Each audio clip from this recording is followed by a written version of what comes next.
What's going on, guys? It's March 10th, 2014, and if you are a TNA Impact Wrestling fan and watched the Lockdown pay-per-view last night from Miami, Florida, you are aware of the former WWE and former TNA superstar Bobby Lashley making his return.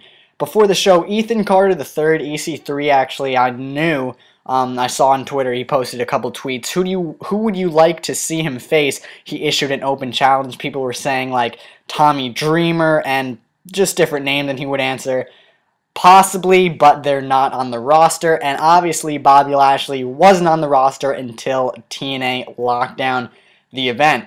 During the show, EC3, Ethan Carter III, made his way to the ring and cut a promo about having a dream. He said that he was a young wrestler and always wanted to face the best. He discussed Kurt Angle winning an Olympic gold medal and being the only person to do that in pro wrestling, and he called Angle one of the best wrestlers of all time. He then said he was going to issue an open challenge to anyone on the roster. He told the fans not to try and hijack the show, and then Bobby Lashley. Yes, Bobby Lashley's music then hit, and he came out to a pretty solid pop. EC3 complained as Lashley made his way to the ring, claiming he wasn't on the roster, and that he wanted someone on the roster. EC3 then tried to take a cheap shot, but Lashley ducked it and hit his running power slam finisher.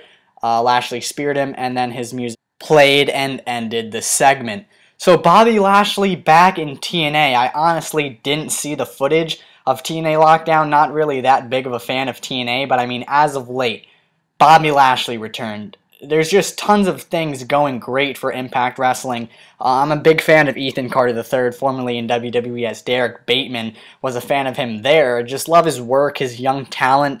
So we'll see what Bobby Lashley does in the TNA Impact Wrestling industry, since he's back, and he claims he is here to stay. So let me know your thoughts. Did you watch TNA Lockdown last night? And what were your thoughts on the show overall? And what are your thoughts? What do you think Bobby Lashley is going to do in the future for TNA?